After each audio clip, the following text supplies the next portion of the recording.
So here are 6 fundamental Windows tools that, in my opinion, you should have regardless of how you're going to be using your computer. Now the third one's by far my favorite. Now the first one is called Defender UI, and Windows Defender itself is quite good, but Defender UI just steps it up by bringing all the features into one nice GUI. So you don't have to go hunting around, everything is in here. Now what you also get is profiles. So you get recommended, interactive, aggressive, and so on profiles. And you can play around with these. Now I tend to set it as recommended. And the reason I put this app first is because I think locking down your Windows security should be your priority. Now the second bit I want to talk about is not necessarily an app, but in my opinion, you should be separating your admin and your local user accounts. So if we open the start menu and type in netplwiz, that brings us into the user account section here. And here, what I normally recommend is you create a local admin that allows you to obviously go ahead and install programs and do all the kind of vast majority of elevated interactions that you need with your PC. But then you should also create a separate standard user. This normally is done via the user accounts panel. Now I'm going to be resetting this computer, so I've not done it yet because you can see I'm an administrator here, but you can go ahead and create a separate account here and then separate out your activities. For any kind of day-to-day browsing, you use your general user account, but then for any kind of elevated tasks such as installation, you have the admin account, and it just separates you out a little bit more instead of having everything under one password, because obviously you'd have separate passwords for the admin and the local user account. Sorry for the interruption. I really appreciate you watching, so I'm going to try and keep it short.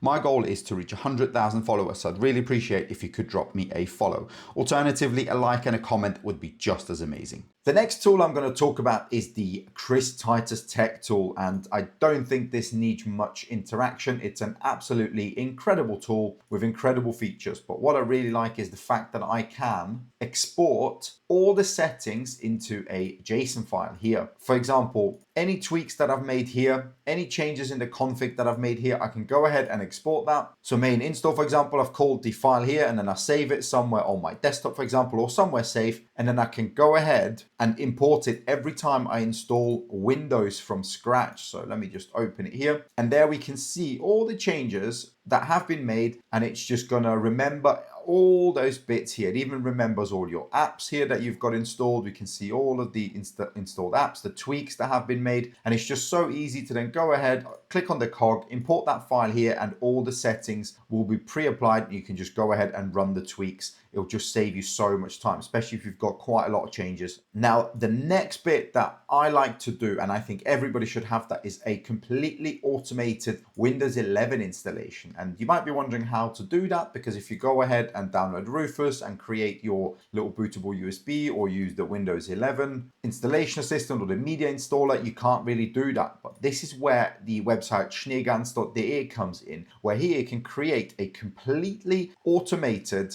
Windows installer by just following the steps, and essentially what you'll get at the end is a XML file, and the XML file will then look something like this. And we can see all the settings that it's going to apply during the installation. Now you can even go as far as setting the drives that it's going to be using. So for example, here you can partition the drive automatically. And honestly, I've got a couple of videos on this where I've gone through and showed you exactly how to create a fully automated Windows installation. You can set up admin accounts, you can set up user accounts, something that we've just talked about, set up separate passwords. Then here you can set up scripts as to what you want it to do. For example, before a user account is created, because there are things that you can do. You can do when the user logs in. So if the user logs in, you can install Chocolatey and then all the apps that you want it to install. And again, I've got a whole video on this. Absolutely must have. And I've got 2 or 3 versions of this XML, depending on what it is that I'm doing, whether I'm testing a PC or whether I am resetting one up for my own personal use. Now, another must-have app for me, I think, is Uniget UI. It's just an app that is absolutely incredible. And thanks to you guys for showing me this app, because I was a bit skeptical, but honestly, it's so good because it allows you to create packages from your installed apps. So you can go ahead and select specific apps that you always want them to install when you set up your Windows PC.